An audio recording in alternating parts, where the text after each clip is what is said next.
Hey everyone, great to meet you guys. I'm Ruchir, uh, founder of SkillCat. Really excited to have all of you here. We have a few people still trickling in, but I think we can get started. We've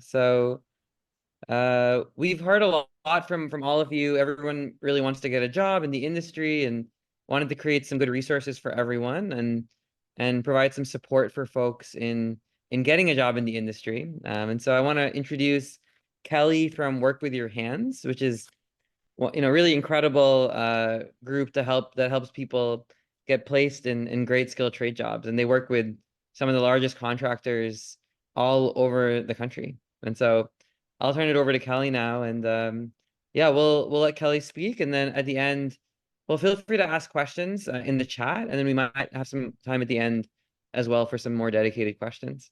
But yeah, thanks everyone for joining, and we're hoping to make this a regular thing, so more webinars to help everyone break into the industry and succeed and crush it. So Kelly, I'll let you take it away. Thank you, Rich. It was really nice to be here. Thank you for having me.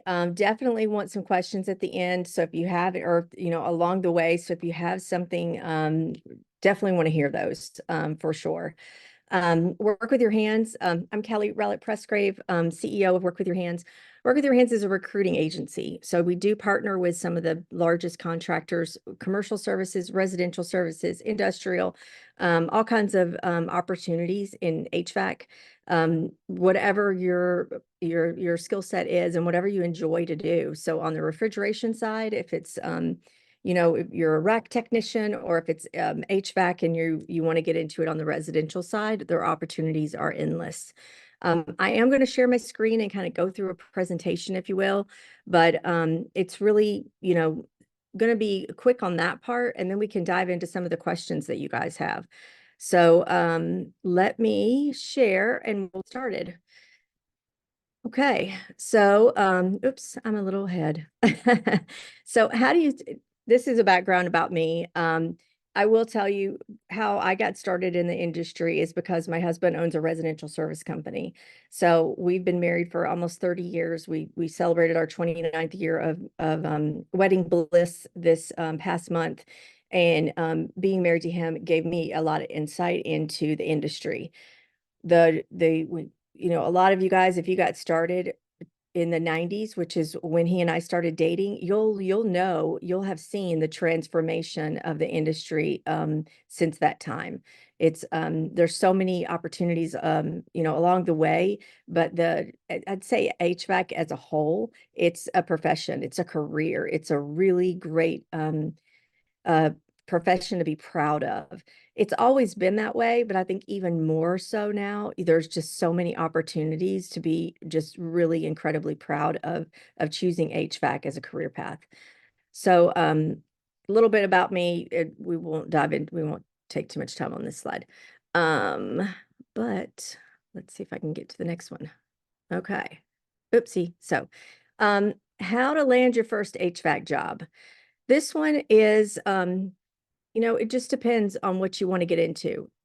Typically speaking, and I'll use this as a wide generalization, but what we see on the residential side is, if you want to go into HVAC, you can start as a duct cleaner. Learn how all the things work inside a home. So you're learning, how does the system operate? What are the guts of it? If you were on the construction side, you would be learning it as the house is being built. You'll see it kind of from that aspect. Same with commercial building, you would see it on that way. But if you're doing it on residential side, where the house is already in place, or on the commercial side where the building's already in place, you're learning the duct system is a great way to learn kind of how everything is going to operate. So if you come in on the residential side as a duct cleaner, that would be your first step. Then you can go to being an install helper. At that point, you're helping with helping the lead installer to install the system. You're learning at the ground level, like all the things. So at that point, you can kind of think of yourself as an apprentice and learning how to install a system. What does it take? What are you looking for? What are the nuances between a installing a system in a house that's brand new or, 2 or 3 years old, which probably wouldn't need a new system, but let's say it did. And then the flip side of that, installing a system in a house that's, 40 years, 50 years old. So there's a lot of different aspects of things that you'd want to be able to learn and pay attention to. And, you know, then as you do that, you learn the install, then you can go into being an install lead technician. And at that point, you're the one that's leading the charge. You're going into, you're conversing and talking to the homeowner and, and kind of leading, getting it done and kickstarting the system. Then typically speaking, and again, this is a generalization. It doesn't always go this way, but you can go into the maintenance side. So then you're learning how to maintain the system. What do you go in there and make sure that if you're going into the winter season, what do you need to have on that HVAC system? What do you need to be paying attention to? What kind of things are you looking at to make sure that it's going to make it through the winter? From there, you go to a service tech, and that's when you can really troubleshoot and diagnose. So now you've seen a lot of different homes, you've seen a lot of different systems, different brands. You know what to look for. So when you go in and troubleshoot now, you've had your hands on a lot of things. Um, from there, you can take it wherever you want from the service angle. If you love being a service technician, stay with that. But then the next in the career path from there, the trajectory can be, if you like managing people, you can be a service manager. If you like selling and you really love building a rapport with customers, then you can go and be a comfort consultant and go into HVAC sales.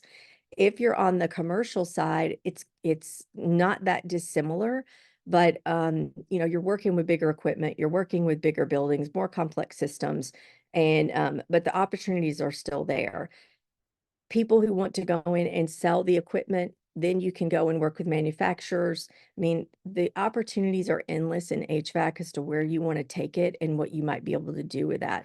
I mean, if you think about all the different things in your life that require knowledge of HVAC, there's a lot out there. It's really limitless. So how do you land your first job? I would say pick kind of, if you decide you wanted to be in residential, or if you think you want to go commercial, or if you think you want to, what do you think you're good at? Do you like working with people, or do you like going in and kind of just doing the job? Landing that first job, there's a lot of companies out there that have an academy, that have a training program. They will pay you to learn. There's a lot of schools out there. You can go to a tech school and go through the program that way. Incredible opportunities that way if you want to, go to school and do it. So there's a lot of different avenues. It really depends. The pay to learn is a great strategy, and you're learning kind of on the job training as you do it. So, let's see here. So we went over a little bit of this, but just to tell you that, right now, the HVAC opportunities are abundant, and they're expected to almost double by 2028. So this is not an industry that is stagnant. It's not an industry that is going to be replaced by AI. This is something that you are going to continue to have great opportunities in for the foreseeable future. There's not a robot that's going to be able to do this job. So it does get more and more, I think, technologically advanced. So it's exciting to me that it's technologically advanced and there's more components and things that are, moving in the right direction to be a little bit more complex, but that's a good thing. So over 3 million HVAC systems are being replaced annually in the US, which is an amazing statistic. So definitely a rising focus on energy efficiency. With COVID, we saw a lot of focus on air quality. So what in the home, how is our air quality? Do we need a dehumidifier or a humidifier? Do we need a UV system? And just no one really thought about an air scrubber prior to COVID, but now people think about, what is my air quality inside my home? Opportunity knocks. Definitely just in general for skilled workers. I mean, the demand said it before, it's not going anywhere. The demand is going to only get greater and greater. So it's an incredible profession to go into, really something to be proud of. If you like, I mean, we came up with work with your hands because the people that we talk to every day, that's literally what we were hearing was, I like to work with my hands. I don't want to sit behind a desk all day. I want to go out and do things. I don't want the same thing over and over again. I want variety in my daily life. And so, and I want to be challenged with being able to fix something or replace something, or, it's just, I like that, that aspect of what I want to do with my career. So definitely we don't see it going anywhere. It's a fantastic opportunities. With residential, we talked about that a lot already. With commercial, I mean, if you think about all the places where you go, from hotels to airports to a hospital, I mean, a hospital in particular, think about all the medicines that have to be room controlled when you're in surgery. I mean, it's the things that people, these are really, really, really, really important aspects of healthcare and being able to keep people safe. So it's a really important job. Industrial, the same. I mean, think about all the things that data centers, my gosh, that's a huge one. But all the things were to keep food safe, and in manufacturing to keep a plant working and keeping things being built. So in all, it's really important. I would say that it's not something to, I mean, you should be really proud to do this because people really depend on HVAC technicians. So starting your HVAC career, if I see a lot of people on here, looks like they might be beginning their journey. They might already be in the middle of their journey. So we can talk about some different ways to approach that, whether you're already in an HVAC career or whether you're just starting out. But I would say understand what you like to do would be the main thing that would be my advice. Um, do you like talking to customers? Is that something that you enjoy? If you don't, then you might not want to go down the residential path because that's going to be something that you need to do. If you really enjoy that and it's something that you're like, man, people give me energy, I need that, then but I still want to have an HVAC career, residential is going to be an incredible opportunity for you. But if you're more like, I just want to go in and do the job, then maybe on the commercial aspect, communication skills are going to be really important regardless. But knowing what you like to do and what you want to do is what you want to focus on. So building your HVAC resume, if you've already been in the profession and you've been doing it for a while, I would say highlight, if you've worked on a huge project, if you've had, if you've started out in residential, maybe you're in commercial now or vice versa, you want to be able to highlight that you're multifaceted. You've done a lot of different things. If you have had one job that you didn't have for a long time, and maybe you want to highlight, like I was at this job for only a year, but this other job I was at for 4 years, maybe put something on your resume to that effect. Hey, this job wasn't for me because of this. Maybe their call volume wasn't there. Maybe they had on-call schedule that didn't fit your life, your work-life balance, whatever the case may be. Maybe they went out of business. I don't know. Whatever it is, if there's something on your resume that looks for an employer, if they're looking at it and they're like, wonder why this person was only there for a little bit, you can put that in your resume. And then, it's already self-explained. Job search strategies. This is a big one. I would say that, most employers are putting their jobs on a job board. So whether it's Monster, Career Builder, Indeed, there's a ton of job boards out there. You're going to be able to find it. If you just Google the jobs in your area, they're going to pop up. So if there is a company that you've heard really good things about, then go directly to their website and apply. And that might not be the best thing for a recruiting agency to say, but if you know, I want to work for X, Y, and Z company because they've got a great reputation. If you don't see on there and you know there's a company you want to work with, just make sure you can, you can reach out to them directly through their website. I would say that this is kind of just a career advice. LinkedIn, I would get on LinkedIn. I would set up a LinkedIn profile. I would show off your work. If you are installing a system and you are so proud, like it's beautiful work, showcase it, take pictures. That's something you're proud of. That speaks volumes to do that. I mean, that is exactly what an employer is looking for, is someone who is really proud of what they do and proud of their work. So it's also a great place. I know there's other, there's places, there's like subreddits on Reddit. There's places on Facebook where you can go and troubleshoot and ask a question. Hey, I've run into this problem. Does anybody see this on this particular equipment, or whatever the case may be? But LinkedIn is a great place. LinkedIn is a giant job board. If you're on there and you're showcasing your work and you're just making connections in the industry, when great jobs come up, people are going to reach out to you. You don't have to actually go out and find it. They're going to come to you and ask you if you're interested in a job.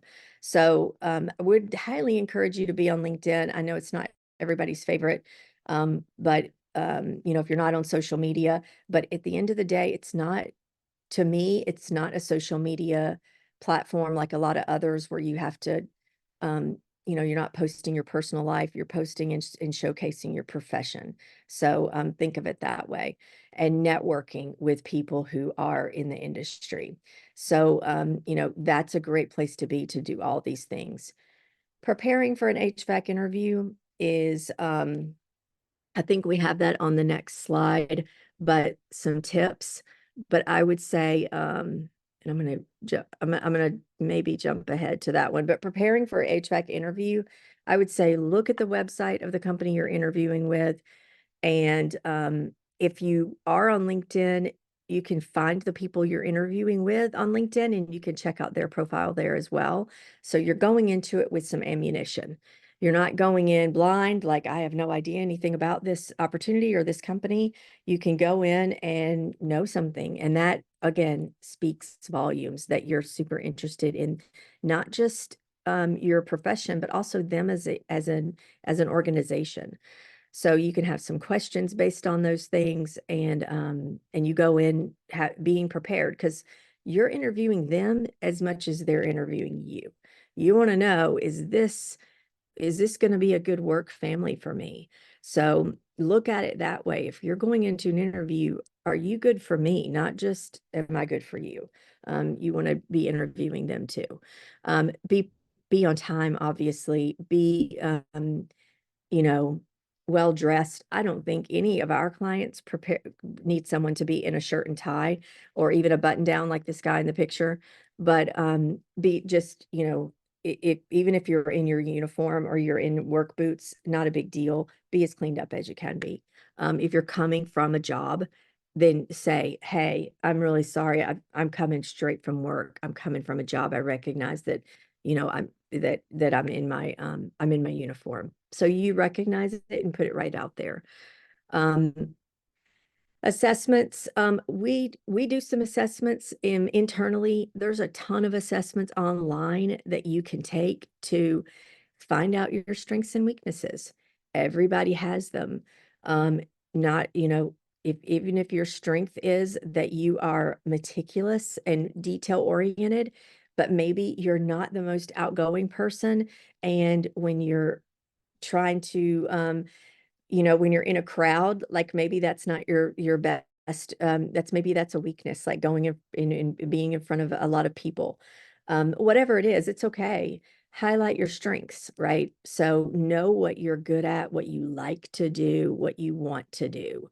At the end of the day, everybody kind of knows internally what they want to do. But if you're just getting into the trade and maybe you don't know, maybe you're a couple years out of high school and you're like, I'm not really sure what my strengths are. Um, take one of these assessments online and you can find out. It's a great place to start. So generally speaking, I think people know what their strengths are, but maybe to be able to really talk about it in an interview, you know, maybe if you have, like, again, it's if you have that ammunition and you know going into the interview, then you're able to highlight it, right? So it's all about preparing yourself and having the ammo that you need to feel really confident going into an interview. So if you ping us, I can have you take our assessment. It's really, we use the predictive index. It's incredibly in depth. No charge.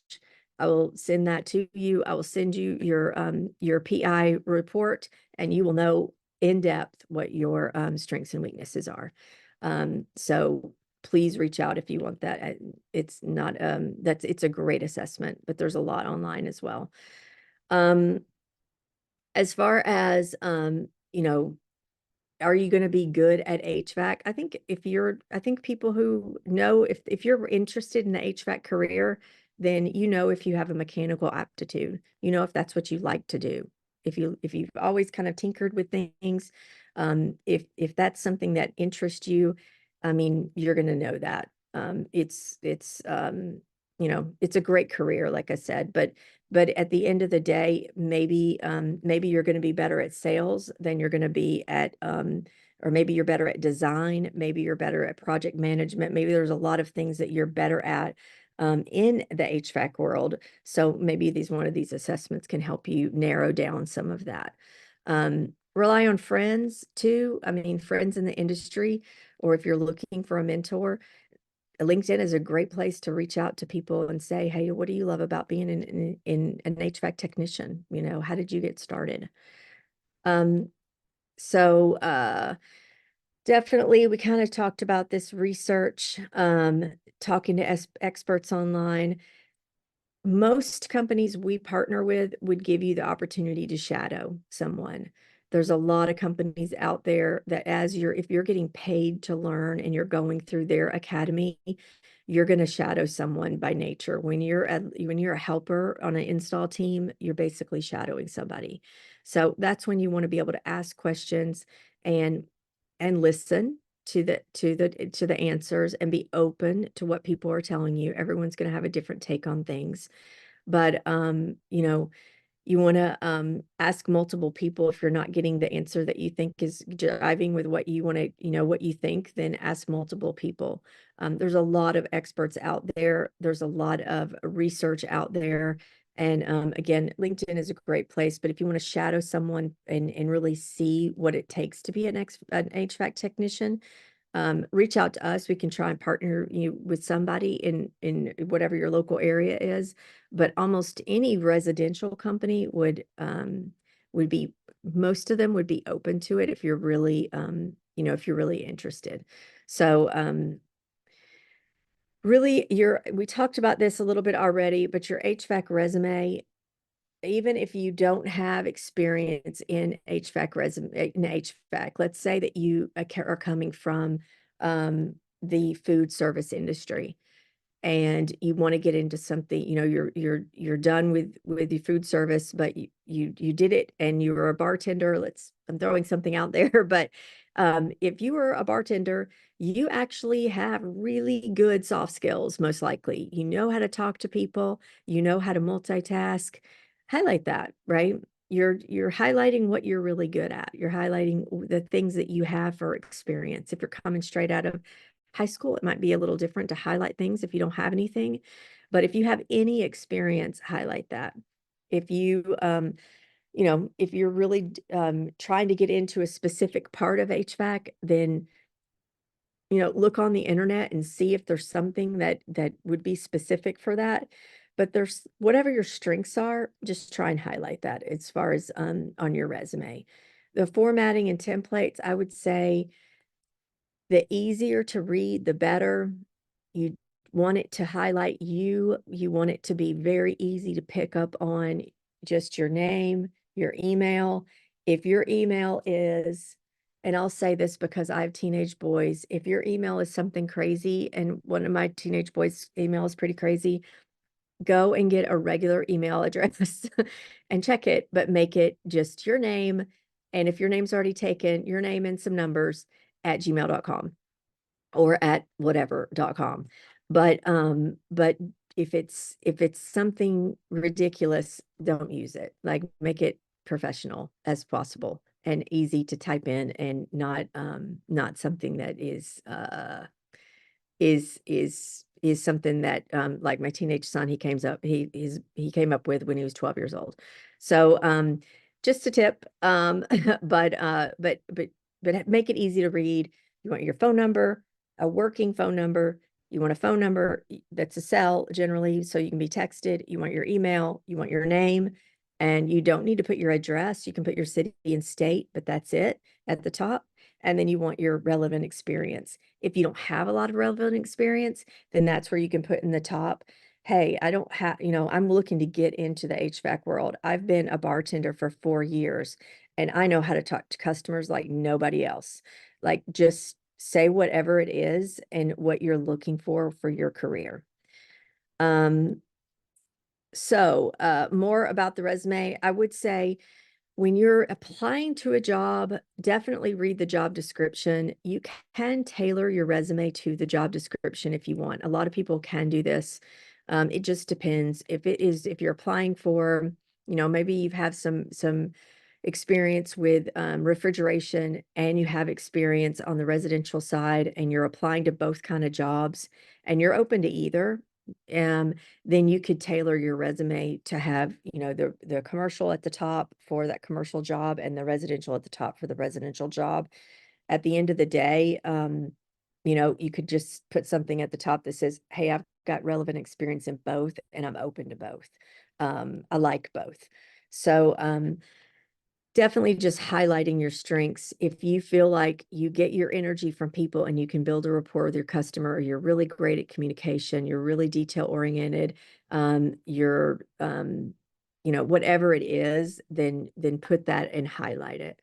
So, the achievements, if you have your EPA, you have your NATE certification, any kind of certifications, you can put that at the bottom or the top, but highlight those certifications. If you did go to a technical school and you have a little bit of background with schooling, then you can put that. If you've mentored people before, I would put that on there. I've mentored individuals and trained them.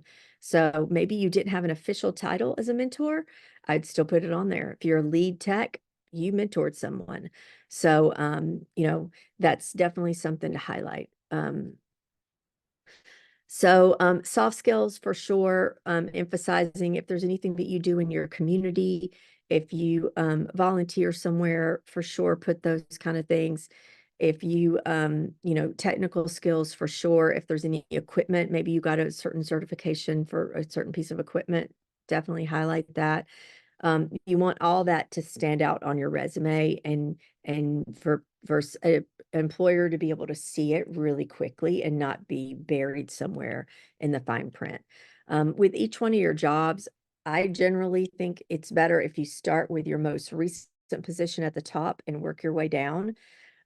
If you've had 20 years of experience, you don't need to have every single employer you've ever worked at, right? We don't need it to be, keep it to one page if you can. And if you have, if you've had multiple, if you've been in it for 20 years and you have a lot of different companies, then just highlight the most recent 5 maybe and make it a one page, and then say additional experience, additional work experience upon request, something like that. So if people really want to dig into the first job you ever had, you can go back there. But generally speaking, I don't think you need to do that. If you make it one page, that's okay. If you want to say references provided upon a request, that's a great thing because that shows that you have people professional.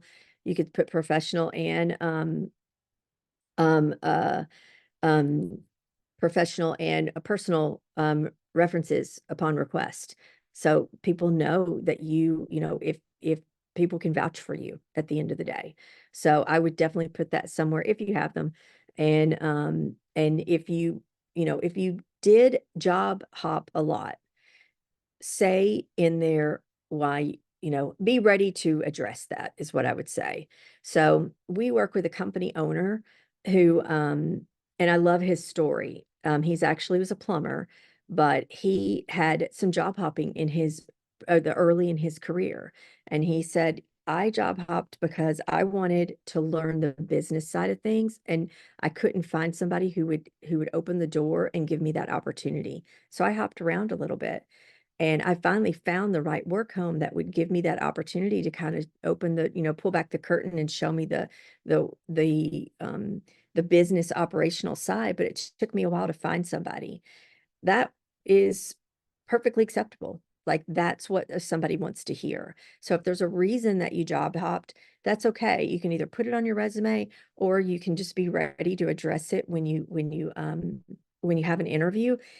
I would say if there's a really short and concise way you can put it on your resume, I'd put it on your resume. So then someone doesn't look at it and go, oh, he job hopped a lot, and they're just and then they don't even call you. So if there's a reason for it, put it on there, and it's okay, right? That happens. So no experience, no problem for sure. If you're just out of high school and you're just getting into it, or you're switching careers from food service, and I'm picking on food service, but if you're coming from something else, then that's okay. So all you have to do is, have that highlight those things, highlight what you're good at. If you had an apprenticeship, if you SkillCat has the way to get your EPA certification. So if you have your EPA, but you still don't have the job experience, going out and getting your EPA on your own shows you took initiative to do that. So maybe you worked on your own HVAC. Maybe you helped your uncle or your dad or somebody with some do-it-yourself projects. Definitely highlight those things. If maybe you're coming from being a car mechanic, so that's okay. Like you are mechanically, you have mechanical inclinations, you are mechanically, that aptitude is there. You can highlight that as well. Hey, I know I've been working on cars my whole life. Um, I want to become an HVAC technician, and I know I'm mechanically inclined. So that kind of thing can be highlighted as well. Um, for the formatting and the templates, we went over this already, and I'm sorry I kind of jumped ahead on that one. But keeping it concise and clear, I'd say one page. If you need to put it on 2 pages, that's not a big deal. There are a lot of programs out there that'll do this for free. I know most job boards have a way for you to put this on there for free. Definitely just don't try and get fancy. Don't try and do like a cursive font or anything crazy. Just do the basic font that people can read really easily, and utilizing the action verbs, right? I did this. I performed maintenance on this. I diagnosed and repaired. I did, like, these are the things I did. My daily life as a HVAC technician currently looks like this. If you know a conversion rate, right? If you're in the residential space and you know your conversion rates, you should definitely put that on your resume. So I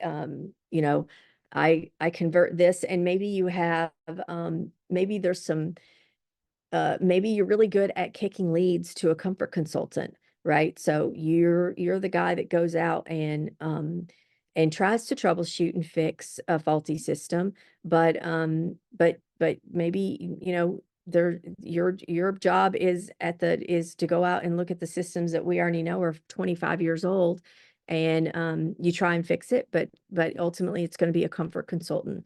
So if those kind of things, if you're good at any of those, no one, not one single company we work with wants to do anything unethical and try and sell a customer something they don't want or need. But if you are a selling tech and you have those conversion rates, then you want to highlight that. Definitely typos, grammatical errors, anything like that do leave a negative impression. I will also say, and this is something that it's, you know, it's very rare, but when we're talking with a candidate and the candidate says, and I'm going to be really honest with this, and so I hope it doesn't rub anybody the wrong way, but if you have had a negative experience with your employer, you want to say it in a way that says that's not blaming the employer for everything, because even if it is the employer's fault, it makes it sound like that you aren't taking personal responsibility. So you want to just communicate it in a way to where, hey, every other job I ever had was really awesome. And every manager I've had, like I had a really great rapport with. I'm still am really good friends with most of my managers and the people I work with. But this one job that I just left, like, just didn't, we didn't click. And there were some things that were shady or whatever you want to say, but you don't want to put it in a way to where every life's problem is due to your last employer or somebody you worked for. So you just want to be able to make it, you know, if there's room for personal responsibility, take it. If it really wasn't there, then you just want to be able to say it and communicate in a way where it doesn't seem like there's too much blame there. And I hate to mention it, but at the same time, I think it's worth mentioning because just the way that I think some employers will hear that, even if it's not the way that you meant it to be heard. So just, think about yourself on from their perspective about what they're hearing when you say that. So, um, customizing your resume for each job application, we talked about that a little bit. Sometimes it can be a little bit of a pain when you're applying for a lot of jobs, but if you have experience, especially if you have experience in commercial versus residential, but you're open to both, that's when you might want to highlight one thing over the other. Definitely a strong statement. I would get on ChatGPT. It's free. Get on 3.5 and have them help you write it, right? It doesn't need to sound like, um, like it's a Nobel Prize winning literature, but they can help you. You'd be amazed at how awesome they can, how much better they can make things sound, and just prompting, hey, this is, can you please give me a strong summary for my resume? And I'm an HVAC tech entering, whatever. You give them a great prompt and you can ask Google and you can prompt it and they'll really help you. So definitely quantifiable achievement, use numbers when you can, action verbs, reduce maintenance costs by 15% is a great one, but the proofreading definitely is crucial. And you'd be surprised how many C-suite, director of operations, high level people who have a spell check error. So everybody does it. It's very common.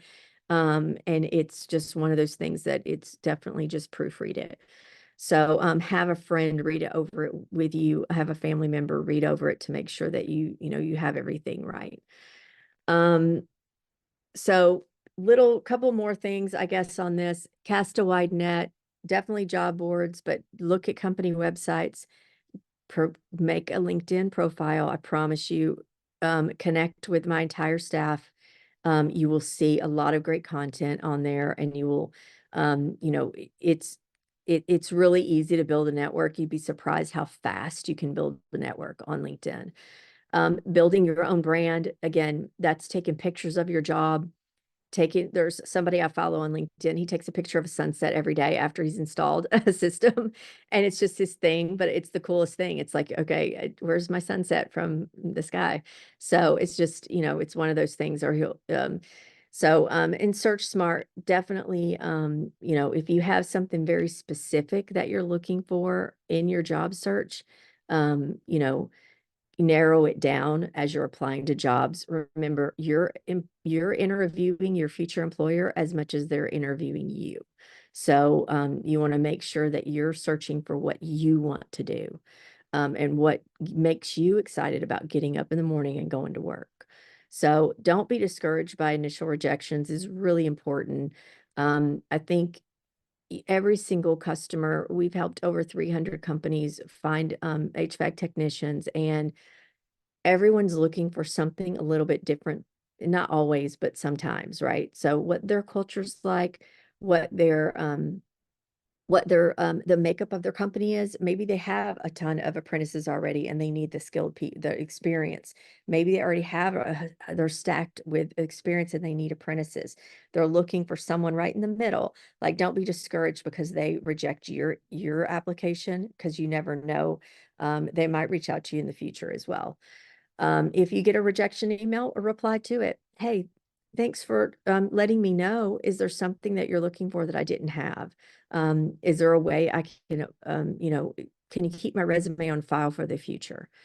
So, and I think, okay, conquering the interview. Definitely, we just put out a blog article that is on our website under the Knowledge Center, and it has some great questions that people will ask you. And I believe also some questions that you can ask your employer. So definitely check that out, and then you'll know some of the questions that you might get asked. Um, Definitely showcase your strengths. Dress to impress.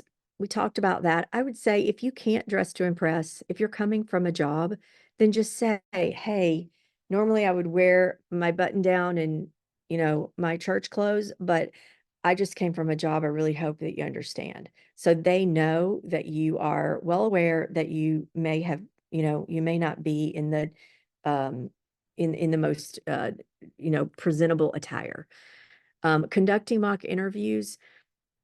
Um, on our end, we try and prep anybody who's going to interview with our clients as much as possible, prepping them for what might be asked, for what might the for what you might be asked during an interview. Some of the things that you can ask a company could be, what are your core values? So, going in, they might ask you the same thing. What are your core values? What is important to you? We had one company we worked with where one of their core values was no jerks. Maybe that's one of your core values. I'm not going to work with jerks. But what is your core values? Integrity, having anybody who has a lot of training. You want to highlight your intellectual curiosity. You want to highlight that you want to continue to learn more and more about HVAC. You realize that the industry is ever changing and you want to stay on cutting edge technology. Like, maybe that's one of your core values, is staying ahead of technology. So, ask your employer what are their core values, and be ready to answer what's important to you.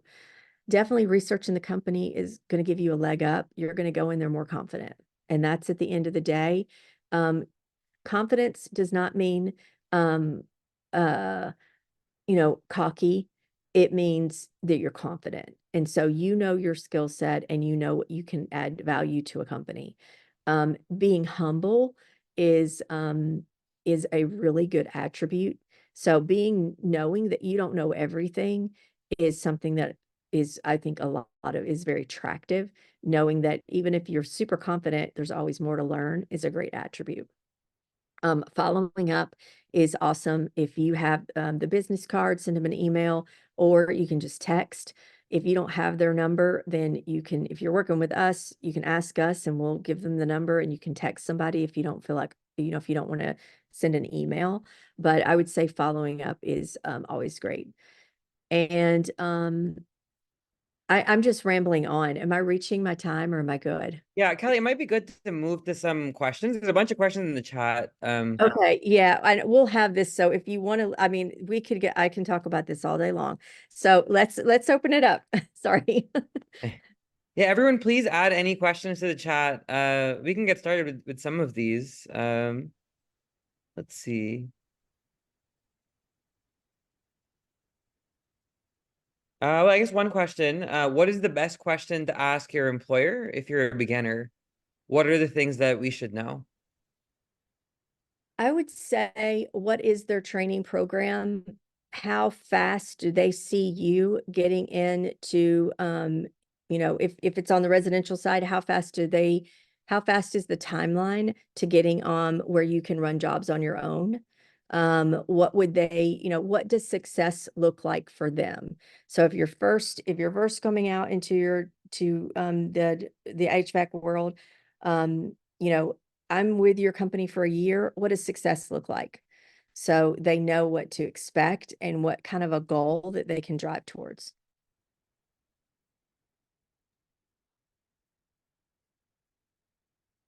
Someone has asked, well, do you guys only help with HVAC or the technician field in general? And how should folks, I guess a little bit follow up on that, how should folks think about what industry to look at if they're maybe interested in a couple different trades, whether it's electrician, appliances, HVAC? Yeah, no, we work with companies who do all kinds of skilled trades, from like a fire sprinkler technician to automatic door technicians, access control to, if you wanted to be a plumber, you want to be an electrician. I mean, there are so many things out there that you can do. So I would say if you are mechanically inclined and you're kind of looking at what you want to get into, reach out to us. You can reach out to us at jobs@workwithyourhands.com. It's contact, or you can reach out to me on LinkedIn. Um, I'll I'll talk with you and see, but we have a ton of jobs out there that you can look into. Depends on, I guess what I would say is it depends on if you what are you good at? So we would have that conversation, take an assessment, see what you're good at, and you know, see where you want to land. There's a lot of opportunities out there. Mhm. So this question, if you're a beginner, is it best to take the college route, so trade school, or more academy style like SkillCat? I guess maybe broadly, what have you seen for some of the entry level technicians in terms of what people look for education and certification wise to hire someone? Yeah, gotcha. I think I liked I like to I mean, for trade schools, I think it's awesome. It just depends on, you're going to pay for it versus going to an employer and see if you can get into an academy or a training program with them, and then you're getting paid to learn. So it depends on what maybe you're still trying to hold down a job. Maybe you're trying to, you still have your job as a bartender and you're trying to do something else. Then you're going to want to go to school, because that's what's going to work with your life at the time, because you still need to bring in an income. Maybe that apprenticeship academy that you would get paid to learn isn't enough money to do that. So you need to approach it a different way. So I think it might just be different for everybody. I mean, SkillCat is a great way. To me, it's not cost prohibitive. So you can do that, and then you can show I've already got my EPA at the very least. Yeah, and we've seen, just from a skill perspective, we've seen a lot of people get jobs after going through our trade school and our program as well. Yeah. So definitely, I would definitely recommend SkillCat. Yeah, for sure. Um, No bias there though, yeah, right? no bias there. Uh, then what is the starting pay rate for residential? Okay, if you're starting out as like you're starting out as a duct cleaner, or like an install helper, that really is dependent on where you're located in the country. So it is going to be a huge difference in range. I mean, if you're in a rural area, you might still be looking at $15 an hour. If you're in a more metro area, you might get something a little higher to start with 18 or $19. You might even see a little higher than that. But generally speaking, it really depends on where you are in the country. Mhm. I think you answered some of these. How does the HVAC industry look at older technicians looking to break into the business? Looking to break into older technicians looking to break into the business. Um, I'm not sure how to answer that one, Bobby, only because if you're older, you mean, so maybe you're a diesel mechanic or something and you're looking to get into HVAC?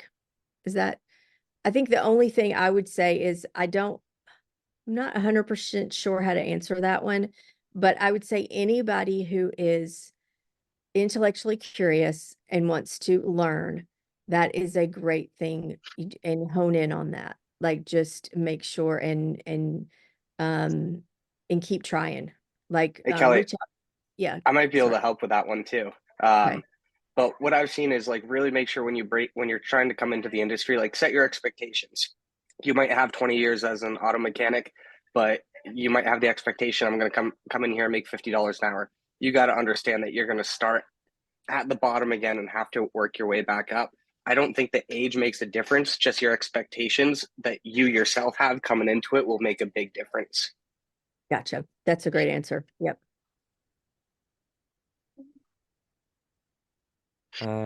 Great.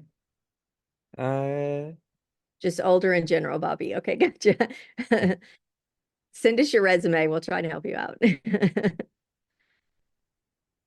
how to critique your resume if you haven't had a long-term career in the electrical industry but want to become a part of it.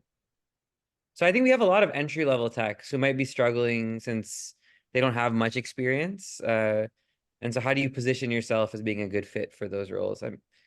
Everybody we know that wants to hire apprentices, they want to hire hungry. You're hungry. You want to get after it. You want to learn. You're ambitious. You're going to show up to work. You're going to be reliable, and you really, really have an innate desire to learn the trade. So I would showcase that. Mhm. One of the things when Skillcat was more involved on some of the recruiting stuff, we would have entry-level technicians take a picture or a video of something you've done in your house. So if you can take apart something mechanical or electrical at your house and take a video of doing that, even that goes a long way, because you'll be surprised at how many companies get technicians applying for entry-level roles who, don't know like righty-tighty, lefty-loosey, don't know how to use a screwdriver, a lot of the basics. So even showing that you can do basic mechanical and electrical work at home, that really goes a long way as well. 100%, 100%. That's awesome for sure. Mhm. What's a great fit for reading blueprints and drawings? Can you explain that a little bit more, Anthony? That seems like it's going to be on the commercial side, I'm guessing, Um, for HVAC. Okay. Yeah, I would say I don't that would probably, it sounds almost like a project manager position or on the engineering side, but I'm not, or maybe the construction side on that one. Training books we would recommend to get better. Oh wow, these are some great questions. Do you guys yeah, know new books? folks. Training or books? I will have to get back to you on that one. That's a really good question. Um, Training books. Well, there's a lot of, so obviously Skillcat can be really helpful for some of this. There's also a lot of really great YouTube channels and really great podcasts. So there's some exceptional podcasts out there. If you search HVAC in any of Reddit as well. So Mhm. Reddit is great, YouTube is great. There's some really great podcasts. Uh, yeah, I think all of those. There's a lot of free, really good resources out there as well. Yeah, 100%. It's funny when we were at AHR, not this past year, but I'm sure they were there this past year. There's a lot of HVAC influencers. So there's Mhm. people out there that you're, to your point, have some really great content out there. Mhm. All right, cool. Well, maybe one or maybe two last questions. Anyone else have anything? Throw it in the chat. We do. Does Work With Your Hands have HVAC supervisor manager? Yes, we do. Um, Maxim, I'm sorry if you never heard back. We do have multiple positions open in that. For us, let me take down your information, but I'm going to put my information in the chat, and then that's going to be how you can get a hold of me if you have any additional questions or I can help with anything. But okay,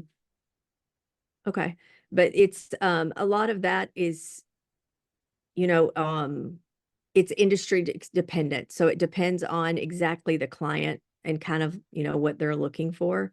So, but let me take down your information So, okay, cool.